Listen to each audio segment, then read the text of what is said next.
Welcome into a new episode of the Bengals Beat Podcast. I'm your host, Kelsey Conway, here with Bengals tight ends coach James Casey.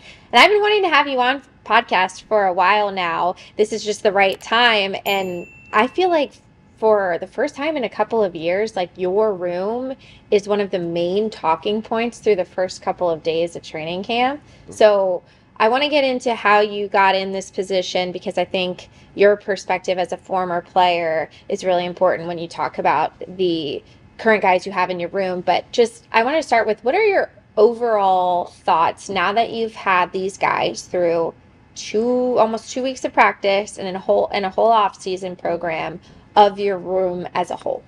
I'm excited just as a group. There's 6 guys in there, and 3 of them are rookies and 3 of them are veterans, and just uniquely with the tight end position, they come in all shapes and sizes. They're all, some of them are bigger, stronger, and they're more of a blocker, and they don't, they're not as good running routes, and some of them run routes really well, and they're not as good a blocker, but we got to be able to do everything.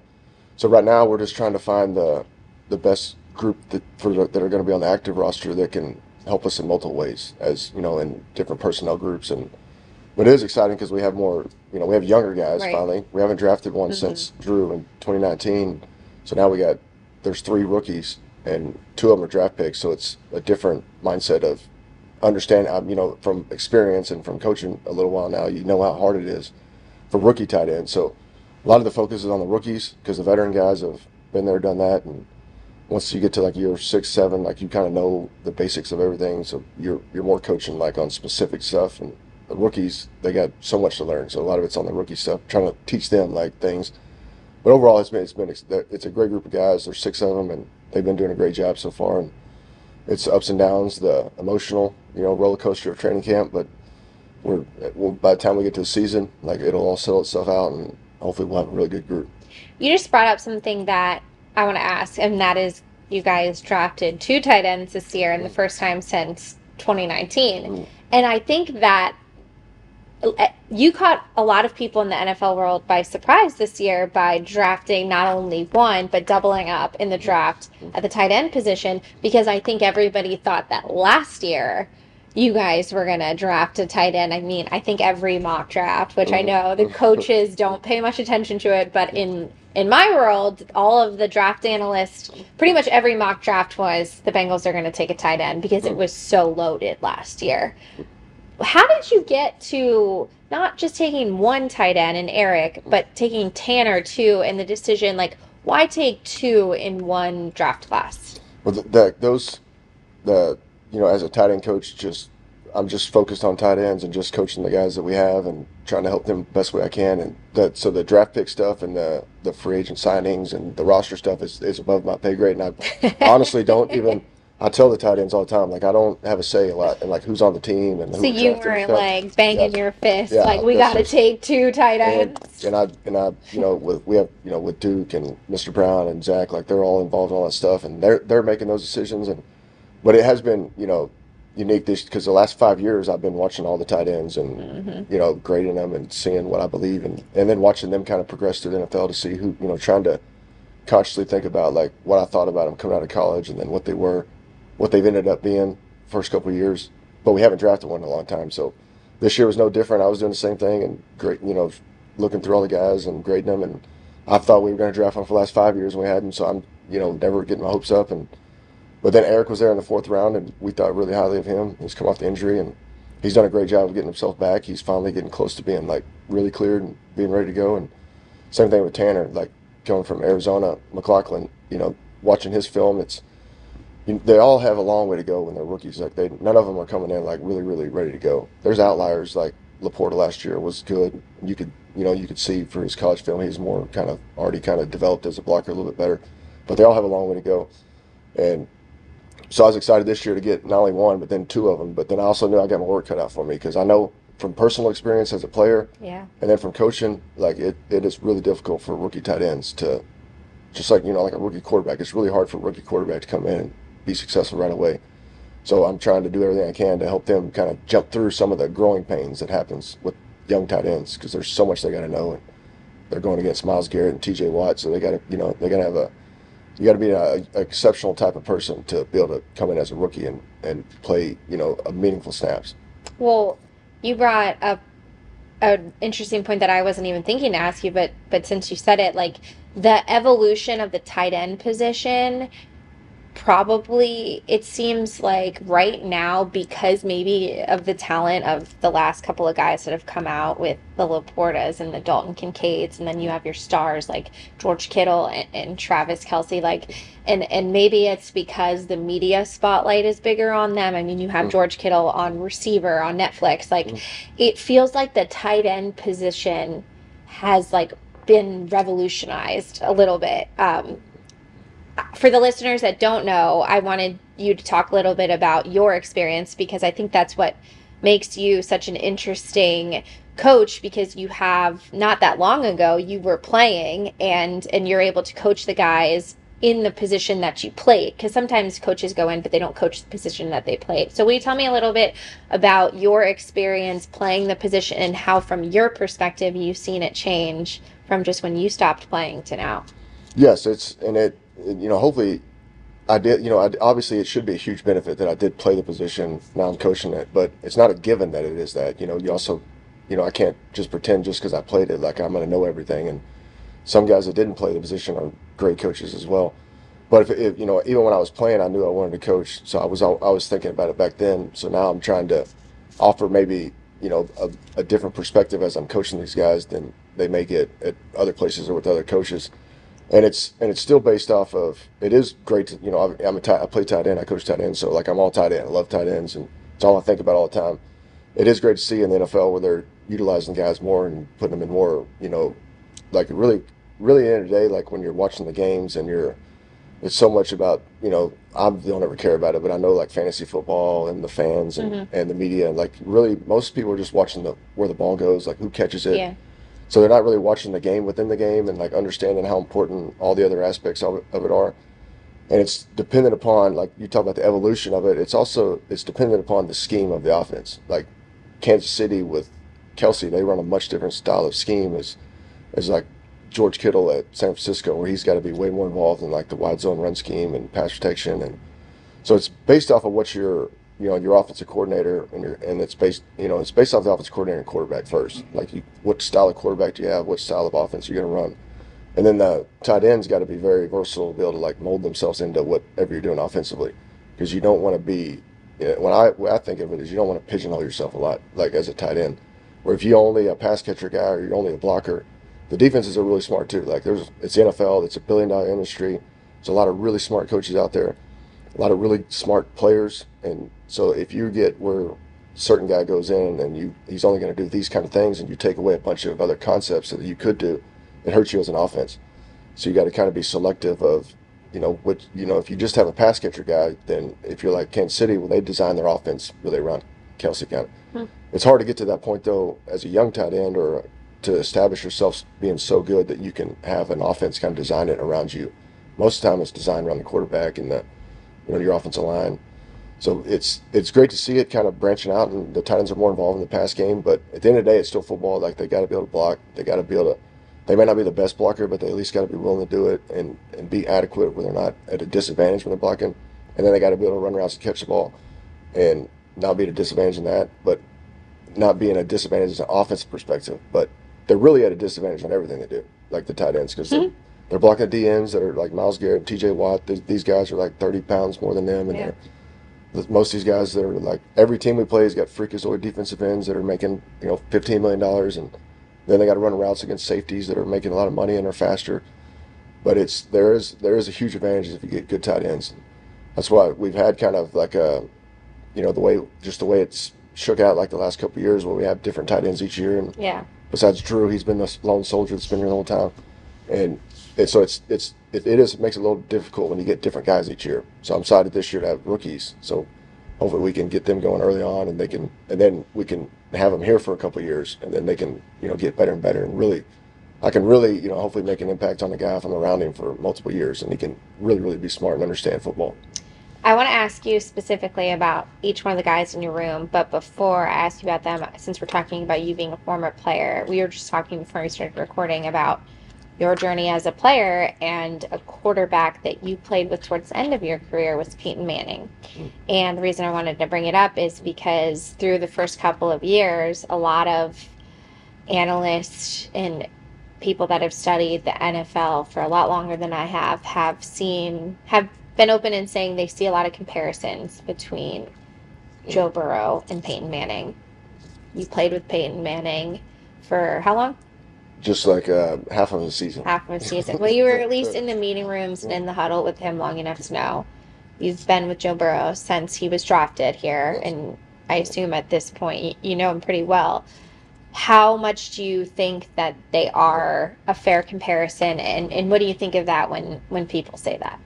It's tough to speak about other guys and just my own personal, perception of being around Peyton, and just he was a veteran guy at that point. Like, that's the year the Broncos won the Super Bowl when I was there in 2015. I got fired before the fifth game, but I was there all off season, and I got to sit next to Peyton in team meetings just randomly. He ended up sitting next to me, so I got to kind of be around him and see him, and obviously being around Burrow for the last couple of years. Like, there's certain things that stick out, like everybody's personalities are different, and that's whatever. But the football aspect, just you see like just all the intangibles, the confidence, the killer instinct, your blood pressure never gets too high, depending on the situations. Like, being able to like lead in your own type of way, like, it's so important for the quarterbacks to hold everybody else accountable, even the players. Like, when they're out there, like, they need to know that the quarterback, if you do something wrong, like, the quarterback's going to be mad, and it's nothing up our offense. So I see that really as a big thing. It's like they're both really, really smart. Like, Peyton was obviously very smart. Joe's really, really smart. He's really intelligent. Like, he puts the work in. He understands all the concepts. He knows what everybody's doing. He really knows what the defense is doing, just like Peyton did. And that's what all the great quarterbacks do. But then they also, like, they know there's subtle ways of, like, how to kind of motivate the guys around them too. And it really just, when you have a guy like that, like Peyton or like Joe, it's like it just rallies the whole team, even coaches. Like, when you got a guy that's that confident and that good, that everybody feels like we always got a chance to win, regardless of what situation is in the game. So it just keeps everybody like giving that extra little effort all the time. Even coaches, like, extra little effort and game planning. And when we're on the field, like, regardless of the situation, we always feel like we can win because we know we trust that our quarterbacks knows we can win. So everybody's looking to him and gives everybody confidence. I feel like what you said about the intelligence is what most people say, because Peyton Manning was always able to see what the defense was going to do, and Yep. most people praise Joe for his pre-snap reading Yep. ability and when he's able to decipher and then check into. So I feel like that's kind of why. But the second part of what you're saying, the leadership, it's been interesting this year because I'm sure you guys are in practice and see a lot of things, as the media always gets kicked out after the first 30 minutes during the season. And then training camp, we haven't been able to see him because of his injuries. One of the biggest takeaways for me in camp this year has been watching Joe more intently and seeing how much more of a leader he's been. And I don't know if it's because you guys have a younger offense and there's a lot of new pieces, as opposed to when Jamar and TB were in the huddle with him. Like, he knew exactly that they knew what they were doing. But I've just noticed a little bit more this year. It seems like he's just being a little bit more vocal, whether it be like him showing frustration when, there's a false start or a play didn't go the way he wanted, and him talking to a receiver on the side after. It seems to me like he's been a little bit more of like a vocal leader. Do you feel like he's changed at all as a leader, or are we just seeing it more because he's actually able to practice? No, I feel it too, Len. Especially with guys like, like Jermaine Burton, like the younger guys, and like Mike Gesicki, he's first year here. Like, I love it when he goes and says something to him, and because in the end of the day, I'm coaching the tight ends, but I even tell the tight ends, like, if I may tell you something on a certain route or something about what we need to be doing, but if Joe tells you something, like, do whatever Joe tells you. Joe's the quarterback; he's in charge out there. So it's good to see him, and and some of that just comes with experience too. Like, now that he's got the experience and he's proven himself as a top tier quarterback, so he knows now, like, it's all about winning. So he knows what the guys that haven't been there, that he can go and tell them some things, and it means a lot more when it's coming from him as opposed to a coach. So I think he's been doing a great job in training camp this year, with like saying little things to Mike or some of the younger players, younger receivers, younger tight ends to really hear it from him. And then if they hear it from him, then they know, like, okay, like talking to tight ends, like, if Joe tells you something, that's something we definitely can't screw up. You can't screw that up. Like, he's telling you it, so you got to make sure you do that.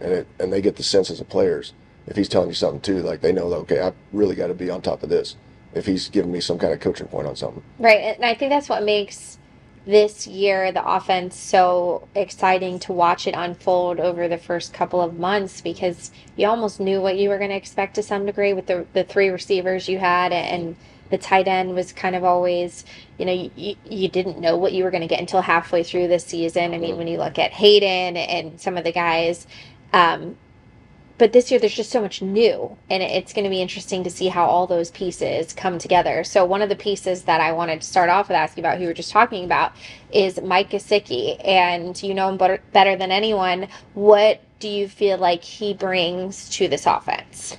He's long and he's really fast. He's really explosive. He catches the ball well. So hopefully he's is going to give us more of a vertical threat, first, second down, and third down stuff.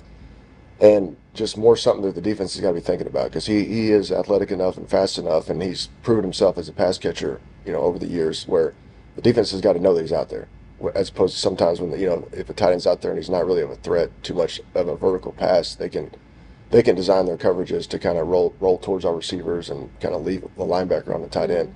So he's going to make the defense think about him. And he's been, just overall, like, I've been really impressed with how just intelligent he is. He's a really, really smart guy. So it's helped me out a bunch as a coach, because, most of my time is having to, like, work with the rookies. So because Mike's so smart and he's played football, it's like year 7 for him, so he's kind of knows all the concepts. It's helped me out a lot, because I trust that he's going to know what he's doing on everything. And then we can talk more about pass game stuff with him. And of course, like, he's been told his whole career, is like he's a narrow guy, so he's not a big, strong guy. So he's going to have a tough time, like, blocking consistently, being a great blocker over and over, just because he's not big enough. But if we can get him a little bit better, and a little bit better sustain on the blocks and a little bit better finish, it's going to be better for our whole offense. So we're not just, when he's in the game, they're not just thinking straight pass. Like, they have to be able to respect the run on first, second down stuff. But I've been really impressed with him. I'm excited to see him play, and it is going to add a different kind of element to our offense. Even with, like, Hayden, he's a different style player than Hayden. And I think Zach and Coach Pitcher, like, they do a great job. I personally believe better than most teams around the league, where they understand that different tight ends do different things, and they have different skill sets. And it's not just like, hey, that's a tight end. It's like, well, it's, there's a big difference between, like, Drew Sample and Mike Gesicki, of who they are and what they can do and what they're best at. And they do a great job of putting those guys in situations where they're doing the things that they're good at, but they got to be able to do the things they're not great at either. So it's fun to coach them, because I always have things to coach, because there's so many things we got to do. We always got to be working on route game stuff and blocking, and I'm always thinking, just trying to have a complete tight end guy, not just, hey, you're just a pass catcher, you're just a blocker. Like, they need to be able to do everything. Right, so they're not predictable. Yeah. The first thing when you guys signed him that I thought about was, for once in Joe's career, I will say, like, when you're going to have T. Higgins out there in the red zone and Mike Gesicki, like, that's a lot of height that could play to your advantage in a smaller, compacted space. Yeah. Do you envision him being a really big asset in the red zone? Absolutely, yeah. That's like the first thing you notice. His speed across the field and, like, vertical stuff, basically just running in a straight line, and he's hard to stop just because he's so fast. And if they're playing zone, he's going to open up at some point.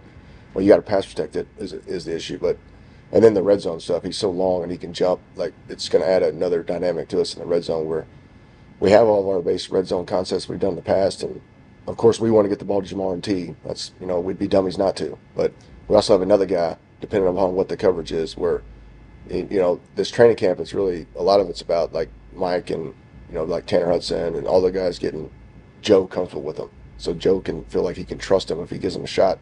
They'll make those contested catches like Jamar does and T does a lot of times. But he's going to add, yeah, I mean, I'm excited to see in red zone if we, hopefully, as we install the plays and we get the game plan throughout the week, like, hopefully there'll be more tight end plays. Sometimes in the red zone we don't have a lot of tight end plays, and understandably, right? We're getting the ball to Jamar and T and our weapons. But now, like, hopefully we can be more weapons too, and we can get us the ball more in the red zone. What about Eric Hall? He's someone that a lot of the listeners who are from Cincinnati, they knew the name coming out of Cincinnati high school, local high school here. The main thing after the draft was, if he can get healthy, this guy could be a really big steal for the Bengals where you got him. What made you fall in love with Eric all in the draft process? I mean, when you put on his film, like it's impressive film. When you're evaluating guys, like your first thing you're doing is you're gonna watch the film and like see how they play in college. And he played at Michigan, and then he played at Iowa, and like so he played at big programs, and he's proven in his college film that he's a good player. Like he's explosive, he blocks, like he was tough, he was an aggressive style of player. Some of the things, like now that I'm getting more and more experience, like some of the things now I'm watching for is just like their kind of their contact strength. Like, are they going to run through guys? Or are they kind of more timid? Like certain guys, it's just natural, but certain guys, they'll run through contact. Certain guys, they'll kind of like, they'll stop and kind of not get those extra yards and run for the catch. So Eric was just, his film was like, if he wouldn't have been hurt, you were thinking he was going to be like a high pick. And then he had the knee injury against Wisconsin, and I was almost like, when I was watching his film, like as I'm starting the process and I see that injury, I'm just like, I felt bad for him because I was like, he was having such a good year at Iowa, and he was going to, be like a high pick, I believe. And then he got the injury, and I was like, dang it. But then I was also selfishly thinking, well, maybe that means he falls in the draft later, and maybe we can get him. And that's what happened. So I was surprised that he fell as far as he did. I mean, I don't know. That's not my job as far as that kind of stuff. But we drafted him, and I was real excited. And then it was all about, can we, how fast can he come back from that injury? And he's done a great job with that. So he's looking good right now, and he's got all the ability, like all the tools. Like he's got good size, he runs well, he's strong, he's aggressive. Some of the stuff you can't coach, that just the human nature stuff. He's got all the human nature stuff that can make him really good. But he is a rookie tight end, so now it's like he's got to, learn how to be professional, learn how to, you got to put all that time in outside the field. And it's ironically, like in the NFL, we don't even have as much time as like college guys a lot of times, because colleges, they have all these meetings and they're around them all the time. The NFL, through the NFLPA, we were like really restricted on all the time we have with them, so we don't have as much time. So he's just as the young guys, like they just start, understanding what it really takes. And then once he understands that, I think, he'll have I'm excited to see what he does this year. 'Cause, it was awesome to see him catch that pass, his first pass when he very first play. That's a good sign. First play they did. Well, I would love to ask you. I have a whole list of people I would love to ask you about, but I know you guys are super busy, so I have to let you go. But thank you so much. Hopefully I can have you back on after the roster is out there, and I can ask you about your whole room, because I really enjoy talking to you. Yes, because there is, like, I know we talked about Mike, but I have a great group of guys like Drew, the Tanners, Tanner Hudson, Tanner McLaughlin, and then Cam Grandy's been great too. So Part two. It'll be fun to see you again. Yes, thank you so much. Thank you.